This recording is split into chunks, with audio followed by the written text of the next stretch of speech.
That's not cool. Imagine a Kool-Aid and a Church's Chicken collab. Don't they seem like... But would you go get it? No, I'm not.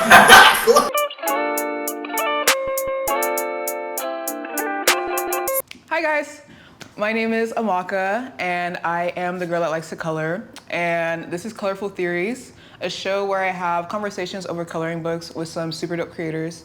And today I have a really special guest. You might remember him from his comedy and Vine days as Victor Pope Jr., but since then he's evolved into an amazing musician who's bringing a special kind of lyricism and storytelling to the rap game right now. So I want to welcome Southside Vic to the show today. Hi. Hey.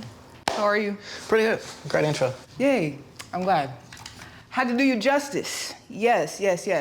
So, I like to do mandalas, this coloring book for most people, just because it's like calming, it's gonna be like chill vibes today. So can you show the class what we're drawing today? Oh yeah, that's what I picked up. It's pretty dope. I like it. Why'd you pick it? It looks like a like stained glass. Yeah. Yeah, yeah. Like we in church. Yeah. I love that.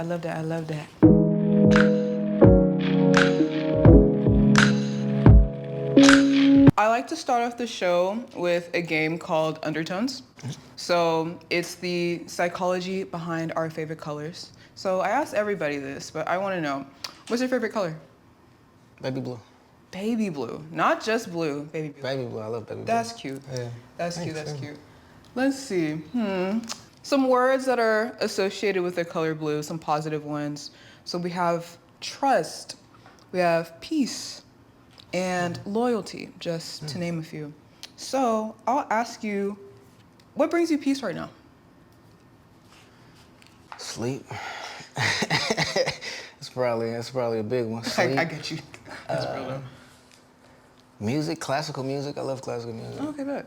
Jazz, like the jazz that they play in like the old detective movies, the noir jazz. I love that. That's cool. What about it is peaceful for you? No words. No words. It's like nothing I have to think about. I do have days where I like to fall asleep like to music that has lyrics, but yeah, no words is just great to me. You turn on the jazz music to fall asleep? Mm-hmm. That's cute. Yeah. I love that. Shower sometimes too. I go through like phases. Like sometimes I can listen to lyrical music, some music with lyrics, and sometimes I can't. What phase are we in right now? I think no lyrics right now. Some negative words associated with the color blue. Sometimes you can be a little cold, maybe a little bit unemotional, or sometimes it's just like associated with sadness in general, right? So I guess based off of that, has there ever been a time where you felt like you had to like turn your emotions off in a sense, or you're just like, things aren't really going my way, or like you just like kind of felt a little numb, I guess? Yeah, most of the time, just to keep going. Just being an artist is like you feel everything times 10. It's like, you know, I'm an extremely like sensitive person because I'm feeling all of these feelings, you know, to the max. So it's like a lot of times I have to turn all of it off and just try to, as much as I can, and then I turn it back on when it's time to make music. Right. But yeah, I gotta, just to get through the day a lot of times. It'd be like that sometimes. Yeah. I saw you tweet the other day where it's like some of your best work was like a manic episode that you were able to bottle. Yeah, I'm bipolar, so I have when I'm kind of like unhinged sometimes, it's like when I do my best shit. It's like I'm definitely having an episode. Okay. It's like I was able to capture it. You know, people are waiting for like my next best shit, and it's like, you waiting for my next episode, man. How is your relationship with that though? Because it's like, is it like, correct me if I'm wrong, like you don't like want to have an episode, or is it just like something that happens? I mean, I can create without being manic. Over the years, I've learned that I should create whether I'm depressive or, I mean, a lot of my best stuff comes from depressive episodes too. It's when I'm feeling, you know, that's the secret power of, you know, being bipolar. Like you feel high as possible, then you feel low as possible. Those are very both fertile places to pull from creatively. So I mean, it's a good thing. You kind of do want it. That's where I write from. I write from those places. It's like those are my antennas. That's good.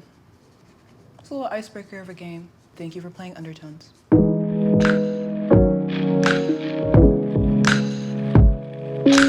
We're moving on into a segment now called Shades of You. So, main segment, just want to get to know you a little better. Before we hop into that, make sure that you like, comment, share, subscribe. We're on the road to 1K subscribers on the channel, so make sure that you lock in with us. Like I said in your intro, you had your days on Vine. I loved your Vines, by the way. I'm not sure how you feel about them now, but... No, they're pretty funny. I went back and I watched them, and I was like, oh, I was pretty funny back then. No, you were. Pretty funny guy. I'm not sure, like, if that was, like, a good outlet for you at the time, but, like... I never found comedy to be that good of an outlet to express myself. I think with comedy is like, this is what I find funny. Okay. And that was the only way that I expressed myself with comedy. With music, it's like, this is what I love. This is what I'm scared of. This is what terrifies me. This is, it's much more dynamic. Okay. Of a way. That does make sense. So I was listening to your EP, Rerouted, and I was watching the visual. One thing that I picked up was that, like, there was a point where you felt like you couldn't be yourself during comedy. What was, like, a moment where you realized, like, nah, like, this isn't it. I need to make a switch. I couldn't do this anymore. Well, I think that was like a box I created for myself, too. Like, I could have been, I think I could have been myself, but I was just being what I thought a comedian was. Okay. And I that wasn't me. But I think if I would have did, like, I can do comedy as a rapper, but I just couldn't be a comedian first. But yeah, I just felt like, it wasn't me. Okay. Like, I'm a funny nigga. Yes. You know what I'm saying? It ain't gotta be my job. You know what I'm saying? I'm just be funny. Yeah, I'm just a funny nigga. I don't want to have to be funny, like, on purpose and, like, on... Like, shuck and jive type? Yeah, on call. Like, it doesn't feel right to me. Tell me a joke, hear that. But yeah, I hate that. I was watching a whole bunch of your freestyles before today, and I feel like, one, you're an amazing performer. Like, it's really dynamic, really engaging, something a lot of people don't really have. So I just want to talk about, like, some of the things that you talked about in your freestyle. First of all, like, for example, your rap economics freestyle, was that like a freestyle? Like, most of, like, those freestyles you did, like, were they true freestyles or, like, you wrote them before? It's always a mix of both. Okay. But, if I'm gonna perform, to get the best performance, most of it is pre-written, then I go between pre-written. But I always leave, even when I was doing stand-up comedy, a good performer, you leave room to improv. You leave room to create on the spot for, like, lightning, for God, for, like, just that divine intervention is, like, So I never try to write too much to where it's not somewhere I could, just improv. Yeah. I can tell it is, like, very spiritual for you. It comes out in, like, the way you perform and, like, how the lyrics come out. So in that rap economics freestyle, one bar that you had, like, that struck me a lot. You said that you hate losing money, you hate who you were when you got it, and you became who you were when you lost it. I think that's interesting. Who are you when you, quote unquote, had the money? Like, who is that person? I think just greedy. I was greedy. Okay. I really wasn't greedy. I really showed a lot of love. I was more arrogant. Okay. Having money definitely makes you a little more arrogant. Yeah, and it was easier for me to isolate. Being broke and being poor, humility comes with that. I think what really, like, had people start paying attention to you, like, outside of your comedy was your On the Radar freestyle. I want to know, how did you get the opportunity to be on the platform in the first place? Shout out to Lady J. over there on the radar.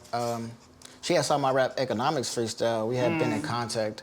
She had hit me up and she was like, "You should come on." She replied to my story, I think. She was like, "I don't know how this didn't occur to me before, but you know, I work over at On the Radar, and you should definitely come on and rap." And I was like, "Oh yeah, that'd be dope." Immediately, I'm calling my niggas like, "Hey, bro, we on." I told my sister, "I'm gonna get us out the hood with this one, baby. I'm gonna get us out the hood." And yeah, I wasn't fucking around. I was ready. We could tell. We could tell. For that one, was that one like, how much of that was pre-written and how much of that was off the dome? Yeah, like same thing I was telling you. Like I write and then I also leave, you know, like leave room for that, you know, divinity, just that improv. Because there was literally like a part where it's like you were like, "I'm out of my body, I'm actually projected." I feel like you didn't write that. I feel like there was a part where you were like, kind of thinking about it, and then like you kind of just blacked out afterwards. So I'm just like, yeah, like I said, I leave room for, and also a great performer. If you can't tell what I wrote and what I freestyled, then that's a great performance. Because a great performer, at least with music, acting, whatever, theater, it's supposed to look like it just occurred to me. Like I just pulled, like I'm pulling words out of air. It's supposed to seem like that. So when people are like, "Did you write that or freestyle?" I was like, "You shouldn't know." It's like I'm a magician, really. Oh. You shouldn't know. my fault. Oh no, but you know what I mean. Like it's good. It's good to like that. That means you did a good job. That's what I mean. So it's good that people don't know what the fuck I'm. But you know, if you watch my old battle raps, a lot of that was freestyle. But it's same thing. You leave room for improv. Yeah. So after you did that freestyle, like, did you get out the hood, or like, like what? Did you feel like something changed for you after that in terms of like more opportunities coming your way? Yeah, my entire life changed. I was working a job. I quit that hoe. Not immediately. My manager was like, "Southside Vic."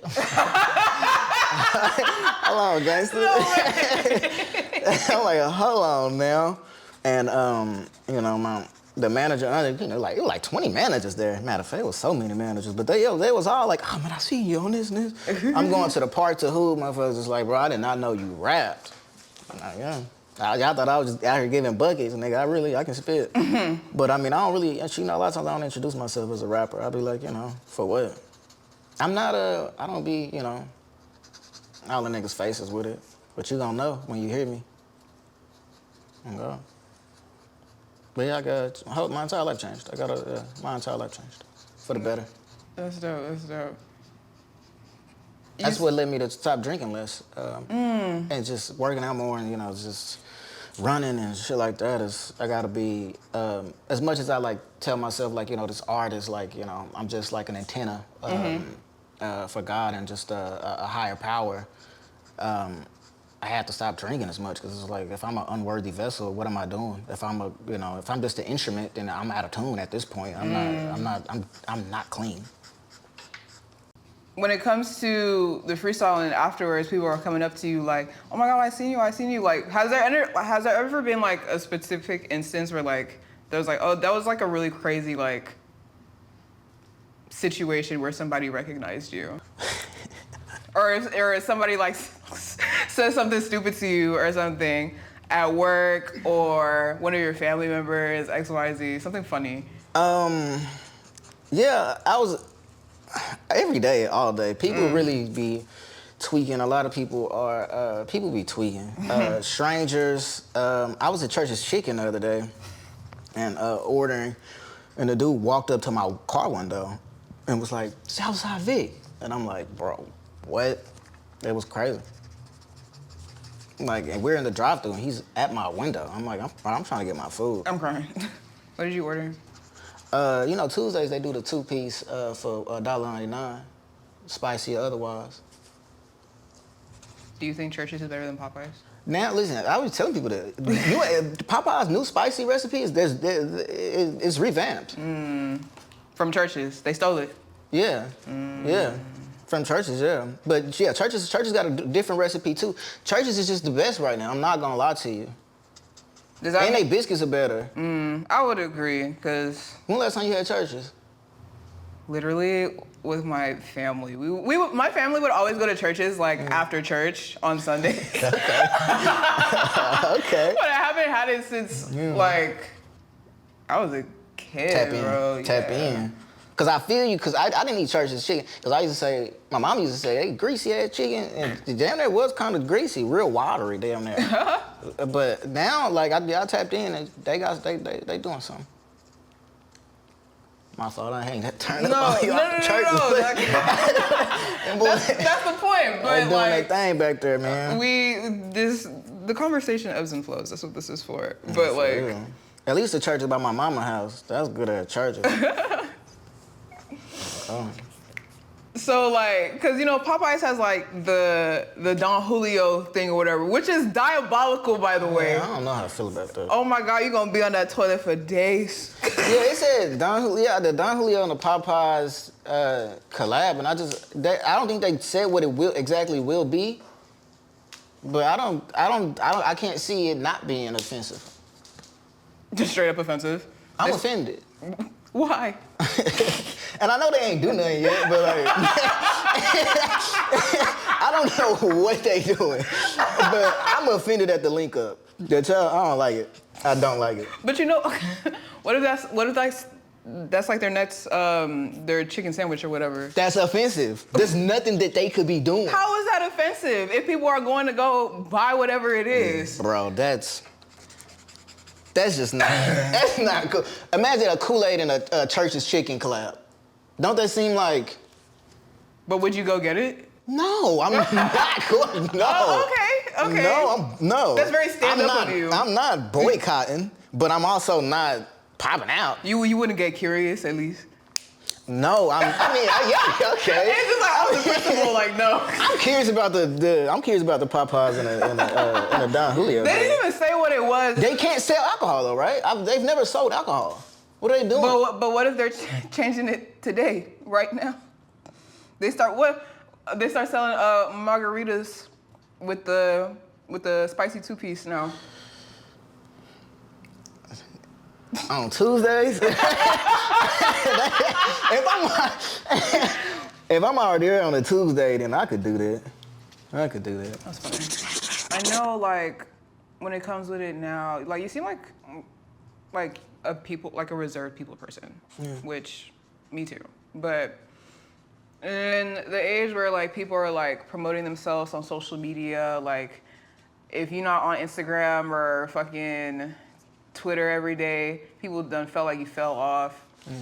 Like, how do you still like stay connected to people in a way that makes sense to you? You know, because I know that you said like in the song you were like posting like take something out of you. Yeah, so it's like it do. You know, the natives they used to have like the thing where they didn't want people taking pictures of them because they felt like it was like stealing their spirit, stealing their soul, and yeah, they might have been on something. Because, I don't know, posting just, making art in general. Let's leave, technology out of making art in general is you kind of gotta, at least how I make art, you kind of gotta cut a piece of you off and give it to people. But like, if you bring cameras into it, damn. You bring cameras into it, it's just, it takes something out of you and it just keeps it there, and you gotta post, and then people comment on it, and it's like, I don't know, I don't want to see people's opinions on my art immediately. I guess let the dust settle, I think. But I don't know, I'm trying to be better about social media, which is funny because I started off as an influencer. That was, that's how I got. You were an influencer before an influencer was even a thing. Yeah, like that was my whole bag, and it's like, but that's a big reason why I quit comedy too, because it's like I don't want to have to be an influencer. I gotta post a skit every day. It's not that much funny shit in the world. Things are not that funny to me. Like, I probably see something funny, every now and then. I gotta find something funny about the world every day. Hell no, I can't do it, bro.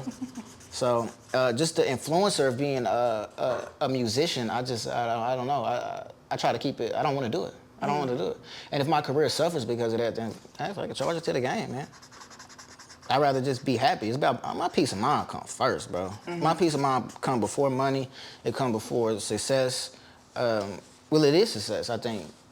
Being happy is being successful. I want to be peaceful, bro. I need my peace. Now that like we have a little buzz around you, and then like people are listening, what do you want to say? Like, what is it that you want people to hear and take away from you? I don't know. That's been very important to me. I don't know. I'm trying to figure that out. But I also been trying to stay away from that because it's like, what do I want to say? It's like I've never before, like, now that people are listening. When people weren't listening, I didn't give a fuck. Like, I didn't ask myself, what do I want to say? I just had something to say. Like, Right. It's like vomiting. Yeah, it's like vomiting. It's like, I can't really decide what I want to say. I just want to, I have to say it. I decide what I say, but I don't decide what I want to say. You can't, like I said, making art is like throwing up. You can't really decide what your vomit look like. Right. Like you ate peas and carrots and it's gonna look like that because of what you ate. So it's about what I want to say. I guess what I'm going through. Like I said, I stopped drinking. I'm trying to be better on my discipline. So I guess I want my art to reflect my discipline. And I'm that nigga. I've been that nigga my whole life. Just keep, being that nigga and having my art reflect that too. And just my values, my ethics. Talk your shit. So we have this single that's out. What else? I know that you say you don't like to plan. But if we were thinking about just things that we, I guess, would like to happen in 2025, or anything that you're working towards that you want to share, anything that we should look out for? Keep making music. Okay. They're gonna have to put me in them conversations soon. 2025, I need to be in them conversations. All right. Yeah, keep making music. Keep doing things that terrify me. Keep challenging myself. Acting, I want to get into acting. Acting's always been kind of hard to me, even though like I'm a good performer. Yeah. But yeah, just keep doing the scary stuff. Yeah. Is there a full album in the works? Perhaps. Yeah, I owe them boys two projects. Who is them? Who is they? But it's something's dropping this year for sure. Then another one's dropping next year. Okay. But yeah, definitely. That's all I do. I just rap, write. I'm living life to pull from too. But yeah, a lot of music on the way. I kind of took off. I wasn't releasing like the last 3, 4, 5 months. But now I'm ready. I got a whole bunch of shit. I just want to be in their faces much as I can. Yeah. Yeah. I love that. Emptying the clip. Yeah. As you should. What else terrifies you? You say you want to do stuff that terrifies you. Oh yeah. So yeah, acting. I want to get into acting because I'm bad at it. Things I'm bad at. Music. I've always been good at music. I've always been good at making people laugh. But yeah, I'm bad at acting. I'm bad at like I said, marriage. I haven't. I'm good at relationships, but I don't know. That terrifies me too. I like to find my person. I like to find my partner. Love terrifies me sometimes. Why? Just vulnerability, especially like the idea like of marriage. It's like You locked in with that person forever. Yeah, like what if they get tired of me? What if I get tired of them? What happens when I know everything about them? It's scary. When they know everything about me, like all of my tricks, all of my shit, I got like 10 jokes that I know gonna get them every time. But it's like, what happens when I'm on the knife and they looking at me like I'm fucking. I don't know, Vic. I know who you are. Like I said, I like the same way I treat art like magic. Like I'm a magician. Like I don't like to let people know my tricks or like what's back there. I think that's what scares me about a relationship because that person kind of knows all your tricks and it's like, what if I'm not magic to them at some point? But yeah, finding my partner is something that terrifies me. But I don't think you should have to be magic all the time though. Like, yeah, there should be like a point where it's like, because at that point it's like you're performing, in a sense. Yeah. My homegirl told me this.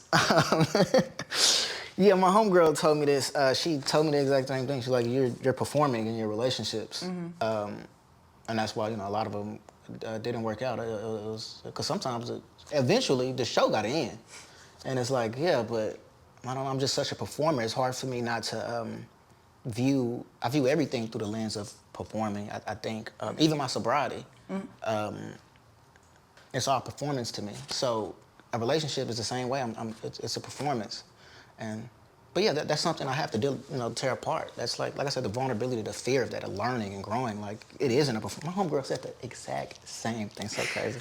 It's so crazy. I mean, like, that's what it is, because, like, I feel like once you use all those 10 jokes, and then afterwards, like, I feel like it should, if you get to a point where it's like, I'm out of tricks, but, like, they still fuck with you and they still want you around, I feel like that's when the relationship should be, like, even more so. Like, if you get through that and they're still not tired of you, and it's like, oh, wow, like, you like me for real, that's cool. Facts. Yeah, I think it's a self-worth thing. Like, I value myself as an artist and a performer, and that's why I'm valuing it as, in a relationship too. And we got some therapy going on. But that's what I'm scared of. Like, just being something that's just not what I pride myself on and what I value myself on the most of somebody. Just being me. Yeah.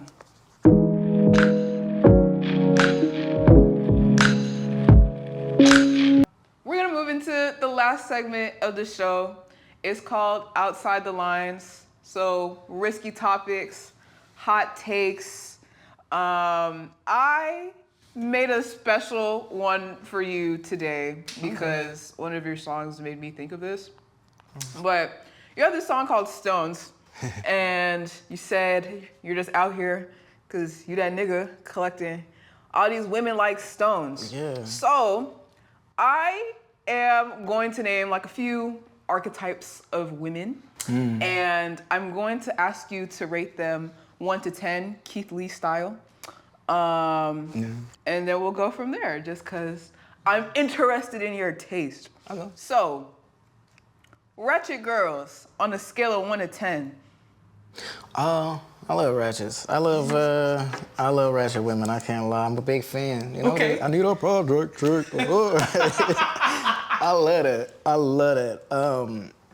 Yeah, I'm a big fan. Gold. She got gold. She got me. I'm a fan. Full slugs? Yep. I need it all. So I get out of 10. I'm a big fan. Wow, okay. Starting off strong. Okay, so we got some country girls Okay. from out the way. I love country women. Barefoot at Whataburger. Yeah, barefoot, whatever. I love country women too. I love a good country accent. All my family from Fort Worth, ratchet and country, really. I hear it. So I mean, that it makes sense. Like, people go after the women that they were raised around. Right. And nurtured them. So yeah, I love ratchet and country women. Another 10. Another 10. Got me again. Okay, wow. All right. Okay, so Christian women. Oh, I love a good Christian woman. I love a good woman of any religion. It's just something about, and it's not just that. I think if a girl is a diehard fan of like a sports team, like crazy, like anything where it's like, or if a girl is just like, super loves her hometown, she got like tatted on her neck or something, this is a loyalty. I love that loyalty. I love, devout people. Wow. But yeah, especially religion, I guess on a bigger scale, religion for sure. Yeah. I can't marry a woman without a religion. It doesn't matter which religion?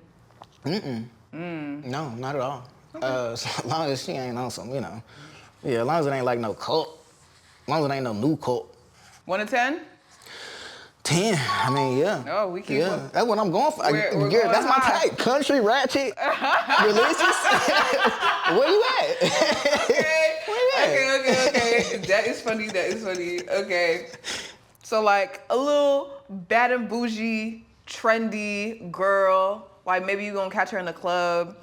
Maybe she got a bottle and a sparkler. She bringing up bottles out. Just a little bad, bougie, cute girl that you'll see. No, I don't know. She'd be like, she outside? Yes. I don't know. No, I don't do that. I don't go outside. I haven't been to a club since I was like 22, 23. When I did, I left early and I got my homeboy keys and went to sleep in the car. Okay. In the car? Until they got out. I don't like being, it's loud, it's low vibrational. I hate the club, I'm not a fan. Shout out to people who go to the club, but I don't know, women who be in there, probably not I'm sure they 10 out of 10 women, I'm sure somebody, but I don't know, I be ducked out. I like people like me. Everybody like somebody like them. Of course. I just want somebody like me who just I'll be out the way. I'll be out the way, man. That's true. I'll be out the way. But yeah, no offense to any women who be doing their thing, do your thing. None taken, it's okay. I just like people like me, man. I just be out the way. That's funny. Sometimes you have to find a balance. 1 to 10. It's 2. 2. Yeah, 2. We was on a high streak, bro. I know, I said, damn. we had to knock it off a little bit. Okay, so what about like a little like alternative or like a little anime girl? You know, she got like purple hair or something. Yeah, I got a song. It's like, I got a thing for ratchet hoes. These alternative women, they just don't match my soul. A culture gap, I suppose. I thought I found a treasure chest, yet it was absent of gold. And yeah, alternative women, it's a culture gap. I think a lot of the women that I tried to date when I was out in Cali, I lived in Cali for 4 years. A lot of them was like alternative, like, you know, cosplay type. I want something like the women that, or where I'm from. Right. Yeah, so alternative. There's some alternative girls in Texas though. It is, for sure. Is it like a different flavor or what? I can't even really. I don't want to make nobody mad, but it is. It's different. Like there's different. Like the Mexicans in Texas, and the Mexicans in New York, and the Mexicans in LA. Them are all different Mexicans. Same thing. Like the subgenres of people, they're all different wherever you go. Just like the same with alternative women everywhere. Either way, I can't really do no alternative women. I can't do no alternative women. But to be honest, nah, I am a non. I love them. Oh. I love them. No, I've dated. I've been in long-term relationships with alternative women. Amazing, Okay. you know, a few of them, amazing people. It just didn't work out, and it was because of that culture gap. And I was just so enamored with them, and like, I love them so much, but it's like, it's not working though. Oh. Like, this is not meant for me. It's not what I'm supposed to be. It's not who I'm supposed to be with. I'm supposed to like it, I guess. You know, you can't pick every flower. I'm just supposed to smell that one. But What, yeah, they were just for fun or what? just kicking it, just to look at. But you know, sometimes some people you can't grow next to. It's true. Some people are here for a good time, not a long time. Yeah, so a good 9. A good 9. Nine, The okay. women I dated were amazing. You know, 9, a good 9. Love that. Yeah. Love that. Okay. We back up. What about like an activist? Like she be in the streets. She on the Capitol Hill. She in D.C. 10, she has to be. You have to give a fuck, I think. Like there has to be, there's so much wrong with the world, there has to be like something bothering you about it. Right. Like, I consider myself to be a revolutionary, and I think, like I said, I want someone who's an artist. If you're an artist and you don't want to change the world, then you're not an artist. So, yeah, no, 10 has to be. She has to be. She has to be. Love that. Power to the people. All Yeah. right. What about like an earthy girl? Like, you know, she has like her sacral and her chakras. She collects her rocks. Yeah.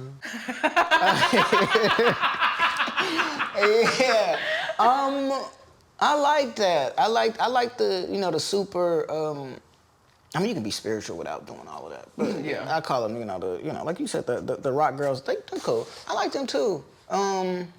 It's just,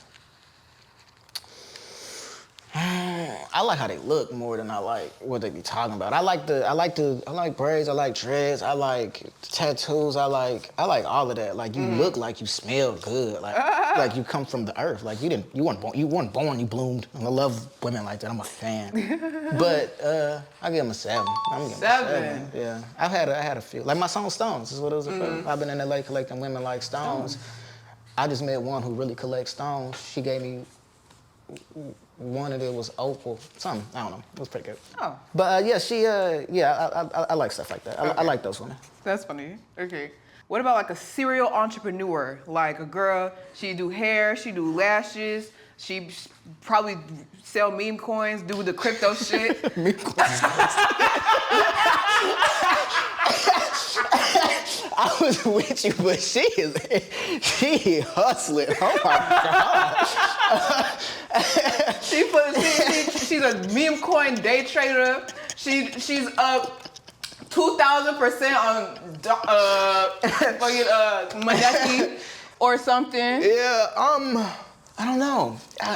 What's funny? I don't know.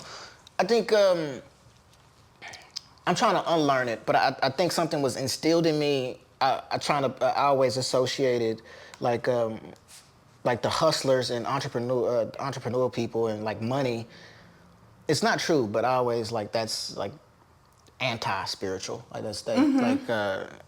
money. Money corrupts. I think when people are like really big business people and they're like business savvy, I don't know. I don't trust them like instinctually. Yeah. For some reason. I know that's not true. Something I'm unlearning.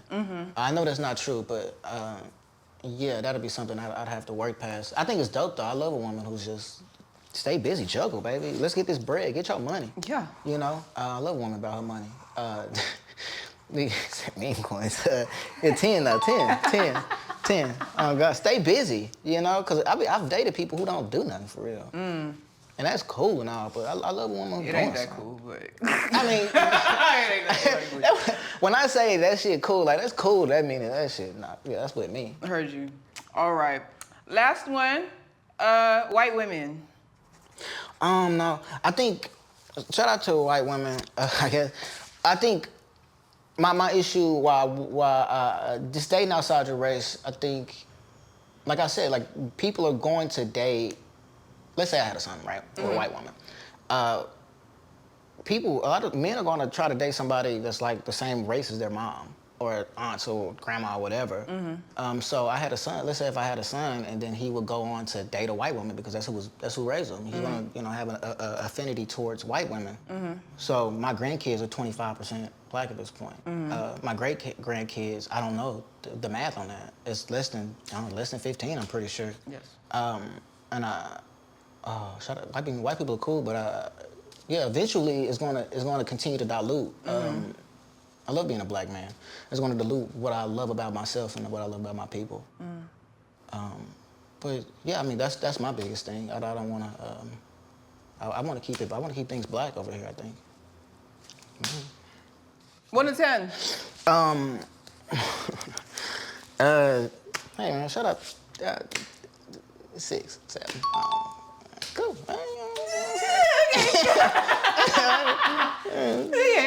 I've never dated a white woman now. I never dated. I never been. Would you? Well, I guess based on this conversation. No, because in my 20s, yeah, I'd probably smack something down, knock something down, but I wouldn't.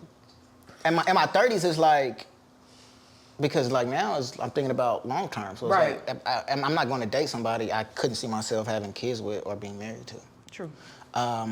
But I could be good friends with someone or something. Real. Yeah. I love that.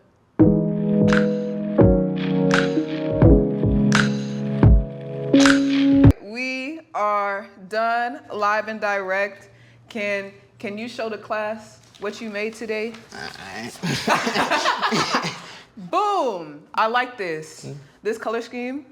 Yes. I'm kind of hating. I really do like yours better than I like mine, but like, it's, what did you call it? Metropolitan? Yeah, Metropolitan, because the pink and the brown, I like that. I'm a fan. Okay. Thank you so much for being here today. I really do appreciate it. Can you let the people know where to find you and where to keep up with your work? Yeah, so on Instagram, I'm Southside Vic Music, as well as on TikTok, Twitter, Victor Pope Jr., YouTube, just type in Southside Vic. Streaming, just type in Southside Vic. I'll be right there. If you haven't, go watch that On the Radar freestyle, because you was talking your shit. Yeah. And listen to Miss Me. It should be out by this time. Listen to Miss Me on your favorite streaming service. But yeah, this was another episode of Colorful Theories. It would mean the world to me if you liked this podcast, left a comment, shared this podcast with a friend, And subscribe to the channel. We need the audience to subscribe to the channel, please.